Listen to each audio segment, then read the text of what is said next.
دوستوں، میرا نام حسن ہے۔ ایک انتہائی غریب گھرانے سے تعلق رکھنے والا عام سا لڑکا۔ 2 جوان بہنیں تھیں۔ اماں کے ساتھ چھوٹے سے مکان میں رہتا تھا۔ ایک کمرے کا مکان تھا جس میں بامشکل گزارا ہو رہا تھا۔ سردی ہو یا گرمی میں باہر صحن میں ہی سویا کرتا، جبکہ اماں اور بہنیں چھوٹے کمرے میں۔ یہ گھر ابا کے دور کا بنا ہوا تھا۔ جب میں صرف 8 سال کا تھا تو ابا فوت ہو گئے۔ اس کے بعد ماں نے سلائیاں کر کے ہمیں پال پوس کر بڑا کیا، مگر بچپن سے لے کر 8 سال کی عمر سے ہی میں اماں کا ہاتھ بٹا رہا تھا۔ شروع میں تو اماں مجھے سموسے پکوڑے بنا کر دیتی، جنہیں میں گلی گلی جا کر بیچ دیا کرتا۔ پھر جوں ہی میری تھوڑی سمجھداری کی عمر ہوئی تو میں نے ایک جگہ بیٹھنا شروع کر دیا۔ اب میں خود ہی سموسے پکوڑے تیار کرنے لگا۔ میرے ہاتھ کے بنے ہوئے پکوڑے پورے شہر میں مشہور تھے، مگر شاید نصیب میں غریبی ہی لکھی تھی، کیونکہ آج تک اپنے حالات میں بدل نہیں سکا تھا۔ وجہ صرف یہ تھی کہ میں جو بھی کماتا وہ گھر میں خرچ ہو جاتا۔ مگر گزرتے وقت کے ساتھ بہنوں نے بھی خوب مدد کی۔ دونوں بڑی تھیں اور شادی کے لائق تھیں۔ میں خود بھی 21 سالہ جوان بن چکا تھا۔ مجھ سے بڑی دونوں بہنیں، ایک 24 سال کی جبکہ دوسری 22 کی تھی۔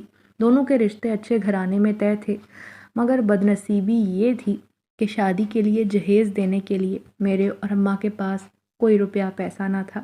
اماں ہر سال کمیٹی ڈالنے کی کوشش کرتیں، مگر اتنے پیسے جمع نہ ہو سکے کہ میں دونوں بہنوں کو رخصت کر دیتا۔ ابھی ماہ رمضان شروع ہو چکا تھا۔ ان کے سسرال والے زور دے رہے تھے کہ اگر عید کے بعد شادی نہ کی تو ہم رشتہ ختم کر دیں گے، اور یہی بات میری جان نکالے جا رہی تھی۔ منگنی کو 3 سال ہونے کو آئے تھے، اور اگر 3 سال بعد رشتہ ٹوٹ جاتا تو بہنوں پر کیا گزرتی۔ گو کہ میری ہونے والے دونوں بہنوں ہی بڑے اچھے تھے، کیونکہ دونوں بہنوں کو رخصت ہو کر ایک ہی گھر میں جانا تھا، تو کبھی کبھار وہ گھر آ جاتے ملنے کے لیے اور مجھے ہمت بھی دیتے۔ مگر میری بہنوں کی ساس باتوں باتوں میں یہ بات جتا دیا کرتی تھی کہ ہمارے خاندان میں اگر بہو جہیز نہ لے کر آئے تو اس کی عزت کم ہوتی ہے۔ میں تو کوشش کر رہا تھا کہ دونوں بہنوں کو شہزادیوں کی طرح رخصت کروں، دن رات محنت کر رہا تھا۔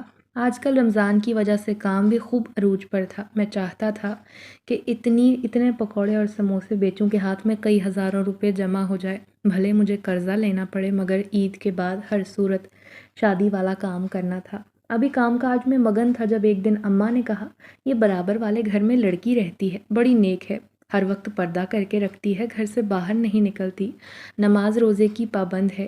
تو بڑی بہن نے کہا، اماں آپ کو اس بات کا کیسے پتہ؟ اماں نے کہا، جب میں سحری میں اٹھتی ہوں تو اس کے گھر سے آواز آتی ہے قرآن پاک پڑھنے کی۔ پہلے تو سارے محلے والے باتیں بنا رہے تھے کہ بھلا اکیلی لڑکی گھر میں کیسے رہ سکتی ہے، مگر اب محلے والے جانتے ہیں کہ لڑکی بہت نیک ہے۔ نہ جانے کیا مجبوری آن پڑی ہے کہ بیچاری کرائے کے گھر میں اکیلی رہتی ہے۔ ضرور اس کے گھر والوں نے گھر سے نکال دیا ہوگا، یا پھر کچھ اور معاملہ ہے۔ مجھے بھی لڑکی کے بارے میں جاننے کا تجسس جاگا۔ اس دن میں نے اسے سفید رنگ کے کپڑوں میں دیکھا تھا، جب اس کے لمبے بال پشت پر بکھرے ہوئے تھے۔ مجھے دیکھتے ہی اس نے کیسے خود کو چھپا لیا تھا، یہ بات سوچ کر میں مسکرا دیا۔ وہ لڑکی بلا شبہ بڑی حسین تھی۔ اچھا ہوا جو خود کو چھپا کر رکھتی ہے، ورنہ محلے کے کسی اوباش لڑکے کی اس پر نظر پڑ گئی تو شاید اس کا جینا مشکل ہو جائے۔ اب جب سے اماں نے اس کی تعریفیں کرنا شروع کی، میرا تجسس اور بھی گہرا ہونے لگا۔ حالانکہ اس سے پہلے میں نے کبھی کسی لڑکی میں دلچسپی ظاہر نہ کی تھی، مگر ایک دن جب میں اپنا کام ختم کر کے آیا، افطاری کر رہا تھا، اماں نے کہا، جاؤ بیٹا، اس نے ایک لڑکی کو بھی افطاری دے کر آؤ۔ پتہ نہیں اس نے کچھ بنایا بھی ہوگا یا نہیں، کیسے گھر کا گزارا کرتی ہے، کبھی گھر سے باہر جاتے ہوئے نہیں دیکھا۔ ہمیں پڑوسی ہونے کے ناطے اس کی مدد کرنی چاہیے۔ اماں نے ایک تھال میرے ہاتھ میں پکڑا دیا۔ شاید میں خود بھی اس کے گھر جانا چاہتا تھا، تبھی خوشی خوشی گھر سے نکل آیا اور ہلکے سے دروازے پر دستک دی۔ دروازے کے اس پار دھیمی سی آواز آئی، کون ہے یہ؟ میں آپ کے لیے افطاری لے کر آیا ہوں، میں نے تھوڑی بلند آواز میں کہا۔ تبھی دھیرے سے دروازہ کھلا اور ایک سفید ہاتھ باہر آیا۔ اس نے فوراً پلیٹ تھام لی اور میرا شکریہ ادا کیا۔ میں نے برتن واپس بعد میں لینے کا سوچا اور گھر آ گیا۔ پھر آج گرمی ہونے کی وجہ سے میں چھت پر سونے کا ارادہ کر رہا تھا۔ جب چھت پر گیا تو قرآن پاک کی تلاوت کی آواز آنے لگی۔ میں سمجھ گیا وہی لڑکی پڑھ رہی ہے۔ تبھی نہ جانے کیوں دل کے ہاتھوں مجبور ہو کر دیوار کے اس پار جھانکنے کی کوشش کرنے لگا۔ دیکھا تو صحن میں سفید لباس پہنے وہ لڑکی بیٹھ کر قرآن کی تلاوت کر رہی تھی۔ نہایت خوبصورت انداز میں قرآن پاک پڑھتی اس کی دلکش آواز میرے دل پر اثر کر رہی تھی۔ میں بے اختیار اسے دیکھتا رہ گیا۔ تب اوپر باجی چلی آئیں، مجھے گھورتے ہوئے بولی، یہ کیا طریقہ ہے اس کے گھر میں جھانکنے کا؟ تم کیوں اسے دیکھ رہے ہو؟ وہ لڑکی پردہ کرتی ہے۔ میں فوراً پیچھے ہٹ گیا اور کہا، باجی آج تک میں نے اتنی پردے دار اور سندر لڑکی نہیں دیکھی، مگر اللہ جانے اکیلی کیوں رہتی ہیں۔ محلے والے اس کے بارے میں عجیب عجیب باتیں کرتے ہیں۔ تو باجی نے کہا، انہیں کرنے دو باتیں، وہ تو ہمیں کبھی گھر سے باہر جھانکتی ہوئی بھی نظر نہیں آتی، بہت نیک ہے، لگتا ہے کوئی آتا جاتا بھی نہیں۔ اب رمضان ہونے کی وجہ سے پکوڑے اچھی خاصی تعداد میں بکنے لگے تھے۔ یوں دھیرے دھیرے کر کے میں اماں سے چھپا کر پیسے جمع کر رہا تھا۔ میں چاہتا تھا کہ چلو زیادہ نہیں تو تھوڑا ہی لازمی جہیز جمع ہو جائے اور باجیوں کو رخصت کر دوں۔ کسی بھی صورت ان کی شادی عید کے بعد ہونی چاہیے۔ اسی کوشش میں ہر بار خود کو مصروف کرتا۔ پھر ایک دن جب میں ایک فیکٹری میں بھی کام کرنے لگا جہاں معمولی تنخواہ پر نوکری مل گئی تھی، اماں منع کرتی کہ بیٹا اتنا کام نہ کیا کرو، ایک ہی تو ہمارے گھر کا سربراہ ہے، خدا نخواستہ یہ بیمار ہو گیا تو کیا ہوگا۔ اب میں افطاری اماں اور بہنوں کے ساتھ گھر پر کرتا۔ اماں ہر روز میرے ہاتھوں اس لڑکی کے لیے افطاری دینے کو بھیجتی۔ وہ ذرا سا دروازہ کھولتی مگر پھر بھی میں اتنے سے ہی اس کے دلکش چہرے کو دیکھ لیا کرتا تھا۔ آج گھر آیا تو دیکھا باجی کی ساس آئی ہوئی تھی۔ وہ مجھے بولیں، دیکھو بیٹا اب ہم مزید انتظار نہیں کر سکتے، مجھے عید کے بعد شادی کی تاریخ دو تاکہ ہم بچیوں کو رخصت کر کے اپنے گھر لے جائیں۔ ویسے بھی میرے بیٹے جوان ہیں، اس کے بعد مجھے اپنی چھوٹی بچیوں کے بارے میں بھی سوچنا ہے۔ میں نے کہا، ٹھیک ہے، عید کے 10 دن بعد کی تاریخ رکھ لیں گے، انشاءاللہ اللہ کوئی نہ کوئی بہتر بندوبست کر دے گا۔ اماں حیران ہوئی مگر میں نے دل سے رب سے مدد مانگی۔ میں چاہتا تھا کہ اللہ کوئی نہ کوئی وسیلہ ضرور بنا دے گا۔ یوں میں نے شادی کی تاریخ طے کر دی، پہلے سے زیادہ لگن سے کام کرنے لگا۔ اس رات میں چھت پر سو رہا تھا جب آدھی رات کو لڑکی کے رونے کی آواز سنائی دی۔ آواز اس قدر غمگین تھی کہ میں خود پر قابو نہ پا سکا۔ دیوار سے جھانک کر دیکھنا چاہا، صحن کے بیچ میں بیٹھی، کھلے بال اس کے پشت پر بکھرے ہوئے تھے۔ وہ مسلسل روئے جا رہی تھی، گھٹنوں میں منہ چھپائے ہوئے چہرہ بھی دکھائی نہ دے رہا تھا۔ مجھے لگا شاید اسے کوئی پریشانی ہے۔ اب میں پریشانی جاننے کے لیے بے قرار ہو گیا۔ پھر اگلے دن جب اماں نے افطاری کی پلیٹ پکڑائی تو میں اس کے دروازے پر آیا۔ جب اس نے دروازہ کھولا تو بے اختیار میں نے کہہ دیا، کل آپ پریشان لگ رہی تھیں، خیریت تو ہے؟ اس نے دھیمی سی آواز میں کہا، میرا غم بہت بڑا ہے، ایسے دروازے پر کھڑے ہو کر تو میں نہیں بتا سکتی۔ اگر میرے رونے کی وجہ جاننی ہے تو آپ کو گھر آنا پڑے گا۔ اب تو میں ہواؤں میں اڑنے لگا، وہ خود مجھے گھر بلا رہی تھی۔ اس کا مطلب ہے کہ اپنی پریشانی بتانے والی تھی، شاید وہ مجھے اپنا ہمدرد سمجھتی تھی۔ یہ سوچ کر میں خوش ہو گیا۔ پھر مجھ سے صبر نہ ہو رہا تھا۔ جو ہی رات کے 11 بجے گھر میں سناٹا چھا گیا۔ برابر والے گھر سے آج بھی سسکیوں کی آوازیں آ رہی تھیں۔ پھر میں نے گلی میں جھانک کر دیکھا، کوئی بھی نہ تھا۔ وقت اچھا تھا، اگر میں اس سے جان لیتا کہ اسے کیا پریشانی ہے، شاید میں اس کی کوئی مدد کر سکوں۔ یہ سوچ کر میں گھر آ گیا، اس کے گھر چلا آیا، دھیرے سے دستک دی۔ کچھ دیر بعد دروازہ کھل گیا، اس نے مجھے اندر آنے کا اشارہ کیا۔ سفید پاکیزہ لباس پہنے تو بڑی دلکش لگ رہی تھی۔ میں نے اسے دیکھ کر نظریں جھکا لیں اور سامنے رکھی کرسی پر براجمان ہو گیا۔ وہ بھی میرے سامنے بیٹھ گئی۔ میں نے کہا، کیا میں جان سکتا ہوں محترمہ آپ کو پریشانی کیا ہے اور آپ یہاں اکیلی کیوں رہتی ہیں؟ اس نے کہا، دراصل میں یتیم ہوں، پہلے دوسرے محلے میں رہتی تھی، اچانک اماں کا انتقال ہو گیا۔ اماں کے علاج کے لیے میں نے جس شخص سے قرضہ لے رکھا تھا وہ میرے پیچھے پڑ گیا۔ وہ عمر رسیدہ آدمی تھا، زبردستی مجھ سے شادی کرنا چاہتا تھا، مگر وہ آدمی نیت کا ٹھیک نہیں تھا۔ کئی بار میری یتیمی اور تنہائی کا فائدہ اٹھا کر گھر میں آ جاتا اور میری آبرو خراب کرنے کی کوشش کی۔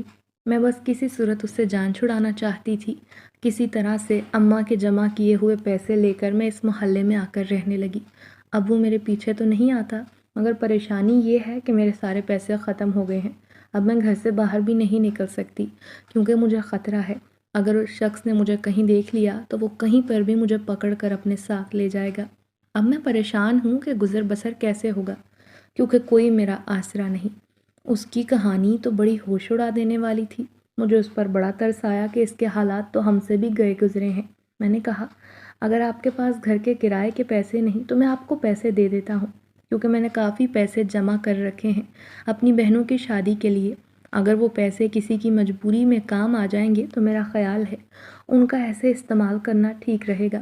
وہ اداسی سے بولی، مگر آپ کی بہنوں کی شادی تو عید کے بعد ہے، آپ اتنی جلدی بندوبست کیسے کریں گے؟ میں نے کہا، فی الحال تو مجھے آپ کی مدد کرنی چاہیے۔ یہ کہتے ہی میں وہاں سے باہر آ گیا۔ بیچاری کس قدر مایوس اور مشکلات میں الجھی ہوئی لڑکی تھی۔ ویسے تو ہمارا محلہ اچھا تھا، کسی کو یہاں اس سے کوئی پریشانی نہ تھی اور مجھے اس کی مدد کرنی چاہیے۔ ایسا نہ ہو کہ وہ پردے دار لڑکی گھر سے قدم نکالنے پر مجبور ہو جائے۔ یہی سوچ کر میں نے اپنے جمع شدہ پیسے اٹھائے۔ یوں تو اتنے پیسے جمع نہ ہوئے تھے، مگر پھر بھی ان پیسوں سے بہنوں کے جہیز کا تھوڑا بہت سامان آ جاتا۔ اب اس کے پاس بھی پیسے نہیں تھے۔ اگر اس صورت میں وہ گھر سے نکلے گی تو یقیناً وہ آدمی اسے اپنے ساتھ لے جائے گا۔ یہ سوچ کر میں نے پیسے اسے دے دیے۔ پیسے دیکھتے ہی وہ خوش ہو گئی۔ میں جلد آپ کے پیسے لوٹا دوں گی۔ یوں سمجھ لیں کہ یہ رقم مجھ پر ادھار ہے۔ میں نے کہا، جب آپ کی مجبوری ختم ہو جائے گی تو آپ واپس کر دینا، فی الحال پریشان نہ ہوں۔ اس نے خوشی خوشی پیسے مجھ سے لے لیے۔ میں بھی نہ جانے کیوں عجیب سی خوشی محسوس کر رہا تھا۔ پھر میں گھر آ گیا۔ اب نئے سرے سے خوب محنت کرنی تھی۔ اماں اور بہنیں بھرپور ہاتھ پٹاتیں سارے پکوڑے وغیرہ بنانے میں، اور جب میں سارا سامان لے کر دکان پر جاتا، کرائے کی چھوٹی سی دکان تھی، کئی بار میں نے اسے خریدنے کی کوشش کی مگر کامیاب نہ ہو سکا کیونکہ اسے خریدنے کے لیے 3-4 لاکھ روپے کی ضرورت تھی اور میرے پاس اتنے پیسے تھے نہیں۔ ایک دن میں کام سے گھر آیا، گلی میں ہنگامہ برپا تھا۔ میں حیران ہوا یہ رش کیسا ہے، کیونکہ رش اسی لڑکی کے گھر کے سامنے تھا۔ میں نے سامنے کھڑے ایک شخص سے پوچھا تو وہ بولا، آدھی رات کو لڑکی کے پاس کسی لمبے چوڑے 2 آدمیوں کو آتے ہوئے دیکھا ہے۔ تب سے سارا محلہ تشویش کا شکار ہے۔ لوگ اس لڑکی پر الزام تراشی کر رہے ہیں کہ یہ آدھی رات کو غیر مردوں کو گھر بلاتی ہے، یہ ٹھیک نہیں۔ ان کی باتیں سن کر میں حیران تو ہوا، غصہ بھی آیا کہ کیسے آپ لوگ ایک پردے دار لڑکی پر الزام لگا رہے ہیں۔ تب میں ان کے سامنے بولا، کوئی بھی اس پر انگلی نہیں اٹھائے گا، کیونکہ اگر یہ اکیلی رہتی ہے مگر کبھی بھی ہم نے اسے غلط حرکت کرتے نہیں دیکھا۔ اس بات کی گواہی میری اماں اور میں دینے کو تیار ہیں، کیونکہ یہ ہماری پڑوسی ہے اور لڑکی کی ہر حرکت پر ہم نظر رکھتے ہیں۔ تو وہ شخص جس نے آدھی رات کو اس کے گھر مردوں کو جاتے دیکھا تھا، وہ بلند آواز میں بولا، میں نے اپنی آنکھوں سے کل رات کالا لباس پہنے 2 نقاب پوش آدمیوں کو اس کے گھر پر دستک دیتے دیکھا ہے، اور پھر جوں ہی دروازہ کھلا تو دونوں اندر چلے گئے۔ میں بہت دیر تک ان کا باہر آنے کا انتظار کرتا رہا، مگر مجھے حیرت ہوئی، سحری کا وقت ہو گیا مگر وہ گھر سے باہر نہیں نکلے۔ میرا دل تو چاہتا تھا کہ میں پورے محلے کو جمع کر لیتا، مگر پھر میں نے یہ بات درگزر کر دی۔ پھر اگلے دن دوبارہ میں نے ان آدمیوں کو اس گھر میں جاتے دیکھا تو میرا ضبط کا پیمانہ لبریز ہو گیا۔ اسی لیے میں نے سارے محلے کو جمع کیا ہے۔ ہم اس لڑکی کے گھر جائیں گے، اس سے پوچھیں گے کہ آخر یہ غیر مردوں کو کیوں گھر میں بلاتی ہے اور اکیلی جوان لڑکی کسی بھی گھر میں رہے، یہ ہم برداشت نہیں کریں گے۔ اس کے ماں باپ نے اسے آزاد چھوڑ رکھا ہوگا، مگر ہم ہرگز محلے کا ماحول خراب نہیں ہونے دیں گے، ہم محلے کی فضا نہیں بگڑنے دیں گے۔ سارے لوگ اس شخص کی ہاں میں ہاں ملاتے رہے۔ میں بھی اندر ہی اندر ڈر گیا کہ نہ جانے کیا بات ہے۔ عورتیں بھی شامل تھیں۔ جو ہی عورتیں گھر کے اندر گئیں تو حیران پریشان باہر واپس آئیں۔ آدمیوں سے بولی، اس گھر میں تو کوئی لڑکی نہیں رہتی، نہ جانے وہ لڑکی کہاں چلی گئی ہے۔ یہ بات تو واقعی حیران کن تھی، مجھے اپنی آنکھوں پر یقین نہ آیا۔ ابھی 3-4 دن پہلے تو وہ بے تحاشا رو رہی تھی، تڑپ رہی تھی، کیونکہ اس کے پاس کھانے پینے کا سامان اور ضرورت کی چیزیں بھی ختم ہو گئی تھیں۔ اسے پیسوں کی ضرورت تھی۔ مجھ سے پیسے ادھار لے کر وہ کیسے اس گھر کو چھوڑ کر جا سکتی ہے؟ میں بڑا پریشان ہو گیا۔ پھر ان عورتوں کی باتوں کا یقین کرنے کے لیے میں جوں ہی گھر کے اندر گیا تو یہ دیکھ کر مجھ پر شدید مایوسی طاری ہو گئی۔ گھر خالی پڑا تھا۔ سب لوگ حیران تھے کہ راتوں رات لڑکی آخر یہ گھر چھوڑ کر کیسے جا سکتی ہے۔ کیا اسے پہلے ہی معلوم ہو گیا تھا کہ محلے والے یوں آ کر تماشا لگائیں گے؟ نہ جانے کیوں میں اداس تھا۔ آج چہرہ بھی اترا ہوا تھا۔ جب اماں نے مجھ سے پوچھا گلی میں رش کیسا ہے تو میں نے انہیں پوری بات بتا دی۔ وہ حیران ہو کر بولی، ارے ہمیں بھی پتہ نہیں چلا کہ وہ کب گھر چھوڑ کر چلی گئی، حالانکہ گھر میں تو ایسے ہی سامان بکھرا پڑا ہے۔ میرا چہرہ دیکھ کر باجی کہنے لگی، لگتا ہے اماں حسن کو کافی دکھ ہوا ہے اس کے گھر چھوڑنے کا۔ حسن، تم تو رونے والے ہوئے جا رہے ہو۔ باجی نے یہ بات شرارتاً کہی تھی، مگر میرا ہنسنے کا بھی دل نہ چاہا۔ افطاری کر کے میں نے مغرب کی نماز ادا کی اور پھر چھت پر آ گیا۔ بار بار اس کے گھر کے صحن میں جھانک کر دیکھنے کی کوشش کرتا کہ شاید اس کی ایک جھلک دیکھنے کو مل جائے، مگر اس کا وجود اس گھر سے بہت دور چلا گیا تھا۔ میں آسمان پر چمکنے والے چاند کو دیکھنے لگا۔ نہ جانے کیوں ایسا لگا جیسے چاند میں بھی اس کا عکس بنا ہوا ہے۔ کہیں مجھے اس سے محبت تو نہیں ہو گئی؟ میں اپنی سوچ پر پشیمان ہوا۔ رمضان تیزی سے گزر رہا تھا۔ میں اپنے کام میں لگا ہوا تھا۔ تھوڑے بہت پیسے جمع ہو گئے تھے۔ پھر ایک دن اماں نے کہا، کمیٹی والے سے میں نے بات کی ہے، جو کمیٹی میں نے ڈال رکھی ہے، اگر عید کے بعد وہ دے دے گی تو دیکھنا بیٹا، ہماری پریشانیاں حل ہو جائیں گی۔ مگر وہ پیسے بھی بہت کم ہیں۔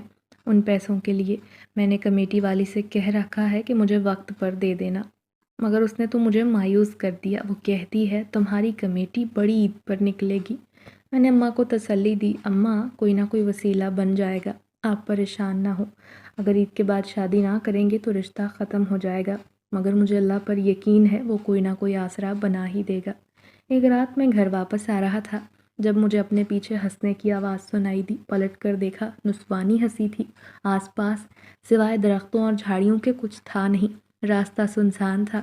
میرے قدموں کی رفتار میں تیزی آ گئی۔ آیت الکرسی پڑھتے ہوئے میں گھر کی طرف جانے لگا۔ اچانک ایک پیڑ جس کے نیچے سے گزر رہا تھا، اس کے پتوں اور ٹہنیوں میں سرسراہٹ محسوس ہوئی، جیسے کوئی وہاں بیٹھا اچھل کود کر رہا ہے۔ مجھے ڈر لگنے لگا۔ ڈرتے ڈرتے گھر پہنچا تو بہنوں نے میرے سامنے کھانا لگا دیا۔ میں کھانا کھا کر آرام کرنے کی غرض سے وہیں چارپائی پر لیٹ گیا۔ میں نے سنا جب اماں بہنوں نے لڑکی کا ذکر کرتے ہوئے کہا، ارے چپ چاپ وہ لڑکی گھر چھوڑ کر چلی گئی۔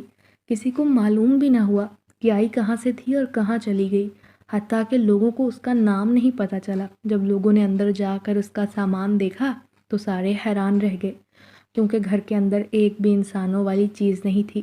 سب کہہ رہے تھے کہ یہ کوئی غیر فطری مخلوق تھی جو کچھ دنوں کے لیے انسانی دنیا میں رہنے آئی تھی۔ اماں کی بات نے میرے ہوش اڑا دیے۔ میں پھٹی پھٹی نظروں سے انہیں دیکھنے لگا۔ پھر باجی نے کہا، اماں لوگ تو ایسے ہی باتیں بناتے ہیں، ضرور انہیں کوئی غلط فہمی ہوئی ہوگی، بلا وجہ کسی لڑکی کے اوپر الزام لگاتے ہیں، اور شکر ہے کہ وہ چلی گئی۔ باجی نے اماں کی باتوں کو جھٹلا دیا تھا۔ محلے والے لوگ بڑے جاہل قسم کے تھے، جو کسی اکیلی لڑکی کو رہتے ہوئے برداشت نہیں کر پا رہے تھے۔ اس کے بارے میں الٹی سیدھی باتیں کر رہے تھے۔ پکوڑوں کا کام اب مندہ ہونے والا تھا، کیونکہ روزوں کے بعد تو ناممکن تھا کہ دکان چل پڑتی، تو میں فیکٹری میں کام ڈھونڈنے لگا۔ اس رات بھی فیکٹری سے واپس آتے ہوئے کافی دیر ہو گئی۔ گھر کی طرف جا رہا تھا، سڑک پر کھڑا گاڑی کا انتظار کر رہا تھا، جب سڑک کنارے موجود ایک پیڑ کے نیچے سے مجھے شائیں شائیں کی آوازیں آنے لگیں۔ یہ آوازیں ہوا جیسی لگ رہی تھیں۔ میں بار بار پلٹ کر دیکھتا، پیچھے کوئی بھی نہ ہوتا، سڑک پر تو ایک بھی گاڑی نہ تھی۔ پھر دل میں خیال آیا، یوں کھڑے کھڑے انتظار کرنا بیکار ہے، کیوں نہ پیدل گھر کی طرف نکل جاؤں۔ یہی سوچ کر ایک بار پھر سے اسی راستے کی طرف جانے لگا۔ جب اپنے پیچھے میں نے قدموں کی چاپ سنی، پلٹ کر دیکھا تو ایک نقاب پوش لڑکی تھی جس نے ہلکے سے رنگ کا لباس پہن رکھا تھا۔ دوپٹے سے چہرہ چھپائے وہ میرے پیچھے ہی آ رہی تھی۔ چاند کی روشنی میں اس کی آنکھیں، جو کہ بے حد خوبصورت تھیں، چمک رہی تھیں۔ میں حیران ہوا کہ لڑکیاں آدھی رات کو کب سے باہر گھومنے لگیں۔ نہ جانے کیوں اس کی آنکھیں مجھے جانی پہچانی سی لگیں۔ خیر، میں نے وہم جان کر چلنا جاری رکھا۔ اس کے قدموں کی آواز بڑی عجیب تھی۔ ایک بار پھر سے مڑ کر دیکھا، اور اب کی بار میں نے اپنے قدم روک لیے، کیونکہ سامنے کا منظر تھا ہی ایسا۔ میرے سامنے وہی لڑکی کھڑی تھی جو کچھ دن پہلے کرایہ بن کر ہمارے محلے میں رہ رہی تھی، مگر آج تو اس کا انداز ہی نرالا تھا۔ رنگ ڈھنگ بدلے ہوئے تھے، لمبے بال پیچھے بکھیرے، مسکراتی نظروں سے مجھے دیکھتی، اور گلے میں خوبصورت سونے کا بڑا سا ہار پہنے وہ ہو بہو شہزادی لگ رہی تھی۔ اس کے جسم کی خوشبو چاروں طرف بکھری تھی۔ میں نے مسکرا کر کہا، یہاں تمہیں دیکھ کر بہت خوشی ہوئی، کب سے میں تمہارا انتظار کر رہی تھی، مگر مجھے ایسا موقع ہی نہ ملا کہ میں تمہارے پاس آ سکوں۔ ویسے تو میں تمہارے گھر آنا چاہتی تھی، مگر پھر مجھے خیال آیا تم میری وجہ سے پریشان نہ ہو جاؤ۔ میں ابھی تک حیران ہی تھا کہ اس نے اسی عالم میں میرا ہاتھ تھاما اور کہا، آؤ میرے ساتھ، تمہیں کچھ دکھاتی ہوں۔ وہ میرا ہاتھ پکڑ کر نہ جانے کہاں لے کر جا رہی تھی۔ میں بھی بے خودی کے عالم میں چلنے لگا۔ پھر وہ مجھے ایک گھر کے سامنے لے کر گئی۔ یہ گھر جنگل کے بیچوں بیچ تھا۔ آس پاس کوئی آبادی بھی نہ تھی۔ یہی میرا گھر ہے۔ اب تو خوف کے مارے میرے رونگٹے کھڑے ہو گئے۔ بامشکل میں نے کہا، مگر تم یہاں اکیلی کیسے رہ سکتی ہو؟ یہ جگہ، یہ علاقہ تو بے حد ویران ہے۔ شاید تم لوگوں کی باتوں سے دل برداشتہ ہو کر یہاں رہنے پر مجبور ہو۔ تب اس نے نفی میں سر ہلایا۔ ارے نہیں، یہاں تو ہمارا پورا قبیلہ آباد ہے۔ وہ الگ بات ہے کہ میں نے صرف اپنے آپ کو تمہارے سامنے ظاہر کیا۔ کیا مطلب ہے تمہاری اس بات کا؟ اب تو میں اچھل پڑا۔ اس کی باتیں مجھے ڈرانے کے لیے کافی تھیں۔ میرے یوں ڈرنے پر وہ اور زور سے کہے لگانے لگی۔ اس کی ہنسی کی کھنک چاروں طرف بکھرنے لگی۔ میں نہ جانے کیوں اتنا دہشت زدہ ہوا جا رہا تھا۔ پھر وہ مجھے ڈرتا ہوا دیکھ کر بولی، ارے ارے حسن، گھبراؤ نہیں، میں تمہیں حقیقت بتانے والی ہوں۔ دراصل میں آدم زادی نہیں، ایک جن زادی ہوں۔ کئی دن پہلے ایک لڑکی کا روپ لے کر میں انسانی دنیا میں رہنے گئی، اور وجہ صرف اور صرف یہ تھی کہ میں مجبور تھی۔ میرے والد شاہ جنات ہیں، وہ زبردستی میری شادی کروانا چاہتے تھے، مگر اپنی جان چھڑانے کے لیے میں نے وہاں سے فرار ہونے کا سوچا اور انسانی دنیا میں آ کر چھپ گئی۔ سارے جنات مجھے تلاش کر رہے تھے۔ میرے بابا کا حکم تھا کہ مجھے واپس لے کر آؤ، مگر کسی کو نہیں پتا تھا میں چھوٹے سے کرائے کے گھر میں چھپی ہوں۔ میں اپنے قبیلے کے لوگوں سے بھاگتے ہوئے بہت بڑی غلطی کر چکی تھی۔ میں اپنی ساری دولت وہیں پر چھوڑ گئی تھی۔ اب میرے پاس صرف ایک سونے کی انگوٹھی تھی۔ میں تمام لوگوں سے چھپ کر رہنے لگی۔ سو انگوٹھی کو بیچا اور کرائے کا گھر لیا۔ کچھ دن تک تو گزارا اچھا ہوا۔ مجھے گھر سے باہر جانے کی بھی ضرورت محسوس نہ ہوتی، بلکہ خوشی ہوتی جب سب لوگ میری تعریف کرتے کہ میں دیندار اور پردے دار لڑکی ہوں، اور واقعی میں نیک جنات کے خاندان سے تعلق رکھتی ہوں۔ قرآن پاک پڑھنا، روزے رکھنا، نماز پڑھنا ہمیں بچپن سے سکھا دیا گیا ہے، مگر پھر آہستہ آہستہ محلے کے کچھ لوگ میرے بارے میں عجیب و غریب باتیں کرنے لگے کہ میں غلط ہوں، کیونکہ قبیلے کے جنات کو پتہ چل گیا تھا میں کہاں چھپی ہوں۔ سو انہوں نے میرے گھر آنے جانے کا سلسلہ شروع کر دیا۔ لوگوں کی نظر میں تو وہ انسان ہی تھے، کوئی نہیں جانتا تھا کہ ان کی اصلیت کیا ہے۔ ان کی وجہ سے میں اور بدنام ہونے لگی، اور میں نہیں چاہتی تھی وہ لوگ جو میری نیک نامی کے گن گاتے ہیں اب میرے بارے میں غلط باتیں کریں۔ پھر جب اس دن میرے پاس پیسے ختم ہو گئے، میں سمجھ گئی کہ اب مجھے اپنے والد کے قبیلے میں واپس جانا پڑے گا۔ تبھی تو میں اس بات پر رو رہی تھی۔ جب تم نے مجھ سے مجبوری پوچھی اور تم نے پیسے دے کر میری مدد کی تو مجھے بہت خوشی ہوئی۔ تم واقعی نیک دل انسان ہو۔ تمہارے پیسوں سے کچھ دن تو میرا گزارا ہوتا رہا، مگر پھر میں نے سوچا کہ تمہیں یوں تنگ کرنا مناسب نہیں، کیونکہ تم بھی غریب گھرانے سے تھے۔ میں تمہارے حالات کے بارے میں جانتی ہوں۔ پھر جب میں اپنے قبیلے میں واپس آ گئی، میرے بابا نے مجھے لوٹ کر آتے دیکھا تو وہ بڑے خوش ہوئے۔ انہوں نے مجھ سے وعدہ کیا کہ اب وہ زبردستی میری شادی نہیں کریں گے، اور اتنا سا ہی تو میں چاہتی تھی۔ سو اب تقریباً سارا معاملہ حل ہو چکا ہے۔ میں یہاں لوٹ آئی ہوں، خوش ہوں۔ میں بہت دن تک آرام سے رہتی رہی، مگر اچانک جب مجھے یاد آیا کہ تمہارا دیا ہوا قرضہ تو اب تک میرے پاس ہے، میں نے وہ چکایا نہیں، سو مجھے وہ پیسے تمہیں لوٹانے تھے۔ اگر دوبارہ میں اس محلے میں آتی تو شاید محلے والوں کو خبر ہو جاتی کہ اس گھر میں رہنے والی لڑکی انسان نہیں۔ سو میں نے چھپ کر تمہارے سامنے آنے کا فیصلہ کیا۔ پہلے پہل تو میں تمہیں ڈرانا چاہتی تھی۔ جب جب تم مجھے محسوس کر کے چونکتے تھے نا، تو مجھے خوشی ہوتی۔ مجھے تمہیں ستانے میں، ڈرانے میں مزہ آتا، تو میں تمہیں مزید خوف زدہ کرنا چاہتی تھی۔ خیر، جب میں نے تمہیں ایک دن بہت زیادہ سہما ہوا دیکھا تو میں نے تمہیں ڈرانے کا ارادہ ترک کر دیا، اور آج خود کو تمہارے سامنے ظاہر کر دیا۔ اب میں یہاں تمہاری مدد کرنے آئی ہوں۔ کیا تم اپنے دیے ہوئے پیسے واپس نہیں لینا چاہتے؟ میری تو یہ سن کر جان ہی نکل گئی کہ سامنے کھڑی حسینہ ایک جنزادی تھی، جو انسانی روپ میں انسانوں کی دنیا میں رہنے آئی تھی۔ آج اس کا روپ بہت دلکش لگ رہا تھا، مگر میں اچھے سے جانتا تھا کہ یہ اس کا اصلی روپ نہیں۔ نہ جانے کیوں مجھے اپنا دم گھٹتا محسوس ہوا۔ میں فوری طور یہاں سے بھاگ جانا چاہتا تھا، یہ سوچ کر کہ یہ مجھے سنسان جگہ پر کیوں لے آئی ہے۔ میرے چہرے کے تاثرات شاید وہ بھانپ گئی تھی۔ میں جانتی ہوں تم کیا سوچ رہے ہو۔ دیکھو، ہرگز تمہیں نقصان نہیں پہنچاؤں گی، بلکہ تمہاری مدد کرنا چاہتی ہوں۔ میں واقف ہوں کہ تمہاری بہنوں کی شادی ہے اور تم محنتی نوجوان ہو۔ کیا تم نہیں چاہتے کہ تمہارے بھی حالات بدل جائیں؟ میرے منہ سے بامشکل الفاظ ادا ہوئے۔ میں اسے رک رک کر کہنے لگا، جی میری تو خواہش یہی ہے، مگر میں اس احسان کا بدلہ نہیں لینا چاہتا جو میں نے آپ پر کیا تھا۔ اس وقت آپ مجبور اور بے بس لڑکی کے روپ میں میرے سامنے آئی تھی تو میں نے آپ کی مدد کی۔ تمہارا یہ جذبہ قابل تعریف ہے۔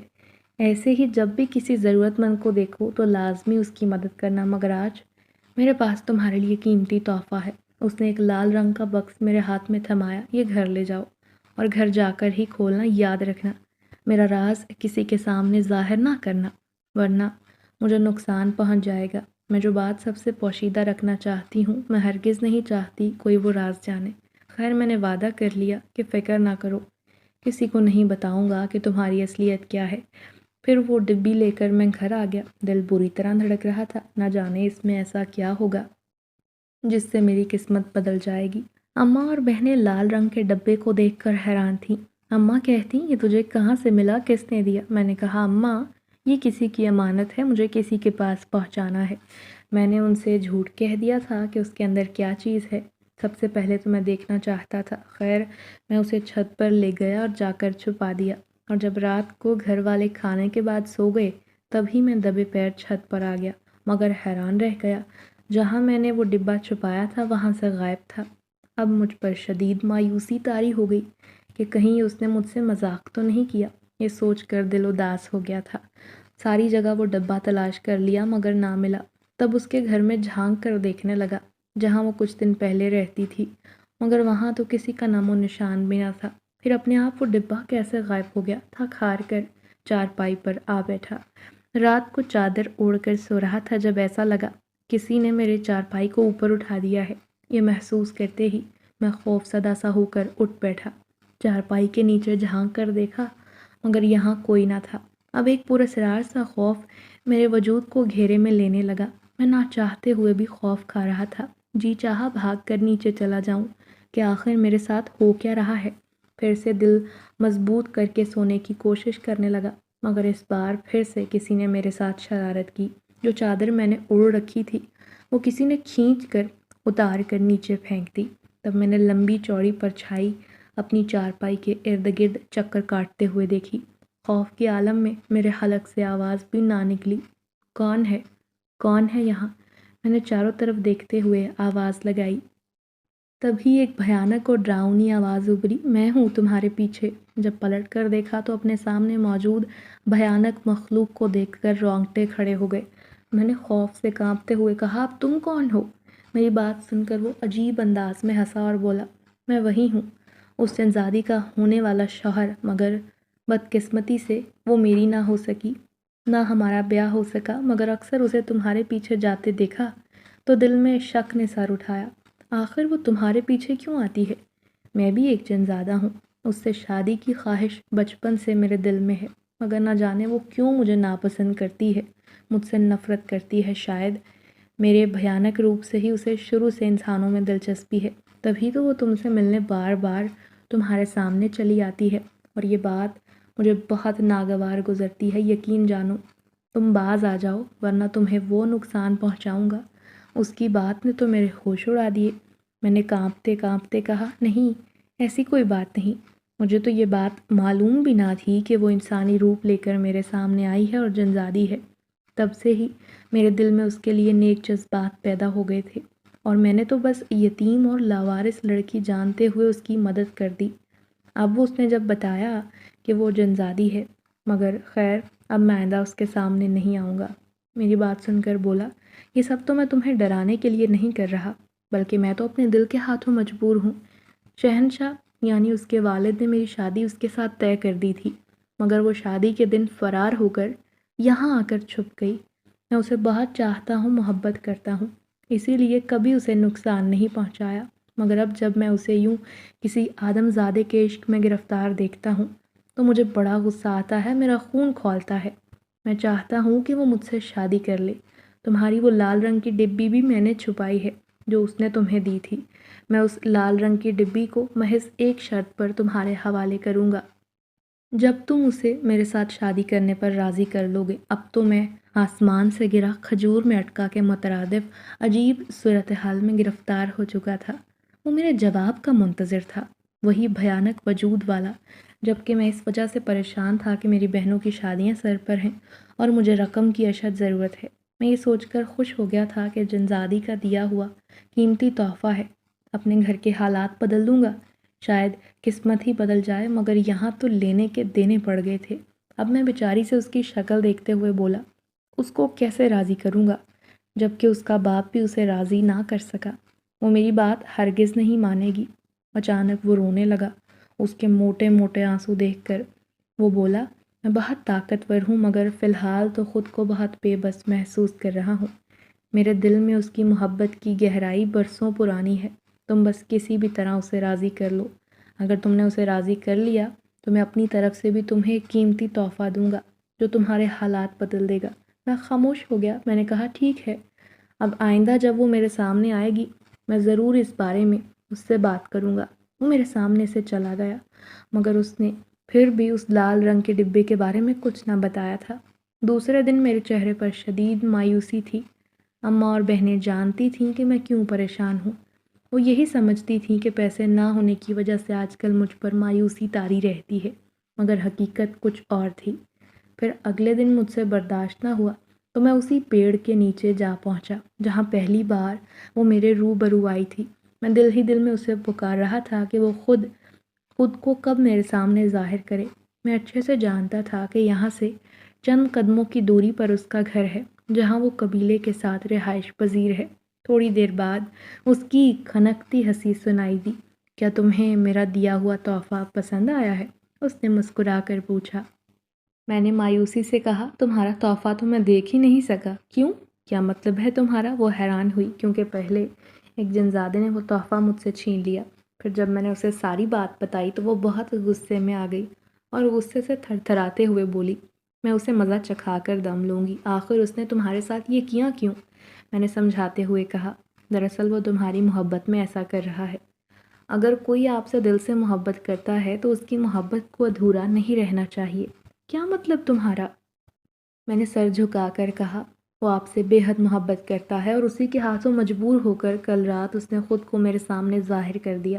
وہ تو مجھے واسطے دے رہا تھا کہ میں کسی طرح آپ کو اس کے ساتھ شادی کرنے پر راضی کر لوں۔ اگر آپ کسی کی زندگی میں خوشیاں بکھیرنا چاہتی ہیں تو اس سے شادی کر لیں۔ کیا مطلب ہے اس سے شادی کر لوں؟ کسی کی خوشیوں کا تعلق شادی سے کیسے ہو سکتا ہے؟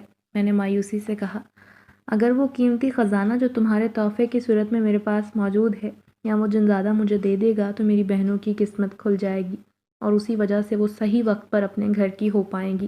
مجھے اس بات کی بہت خوشی ہوگی اور آپ بھی میری بہنوں کی خوشیوں کا ذریعہ بن جائیں گی۔ وہ بہت نیک ہے، آپ کو خوش رکھے گا، بہت نرم دل ہے، آپ ان سے شادی کر لیں۔ نہ جانے میرے الفاظ کا اثر تھا یا میری بہنوں کی خوشیوں کا واسطہ جو میں نے اسے دیا، وہ میری بات سن کر خاموش ہو گئی۔ پھر مسکراتے ہوئے بولی، ٹھیک ہے، میں اس کی محبت کو آزما کر دیکھتی ہوں، شادی کر لیتی ہوں۔ اگر مجھے اس کے اندر تمہارے جیسی نیک عادت نظر آئی تو میں اس کے ساتھ اچھی زندگی گزاروں گی، کیونکہ تم ایک نیک نوجوان ہو۔ تمہاری فطرت بتاتی ہے کہ تم اپنی اس نیک نیتی کو ہمیشہ قائم رکھو گے، کبھی اسے ختم نہیں ہونے دو گے۔ میں نے اس سے وعدہ کر لیا تھا۔ وہ مسکراتے ہوئے میرے سامنے سے غائب ہو گئی۔ اگلے دن مجھے چھت پر پڑا ہوا وہ لال رنگ کا ڈبہ دکھائی دے گیا تھا۔ مجھے یقین تھا کہ یہ اسی جنزادے نے لوٹا دیا ہوگا کیونکہ میں نے اس کی مدد کر دی تھی۔ پھر جو ہی میں نے کھولا تو آنکھیں چمک اٹھیں۔ اس میں میری سوچ سے زیادہ خوبصورت قیمتی زیورات موجود تھے۔ کچھ ہی دنوں میں عید کے بعد مجھے اپنی دونوں بہنوں کی دھوم دھام سے میں نے شادی کر دی اور اپنے لیے ایک اچھے کام کا آغاز کر دیا۔ آج بھی مجھے اس کی بات اچھے سے یاد ہے کہ جب بھی مجھے کوئی مصیبت میں مبتلا ضرورت مند انسان دکھائی دیتا ہے جو حالات کے ہاتھوں پس چکا ہو، میں لازماً اس کی امداد کرتا ہوں اور یہ سب کر کے دلی سکون ملتا ہے۔ اس دن کے بعد سے اس نے کبھی خود کو مجھ پر ظاہر نہیں کیا، مگر پھر بھی مجھے یقین ہے یقیناً اس نے اس نیک جنزادے سے شادی کر لی ہوگی اور نئی زندگی کی شروعات کر چکی ہوگی۔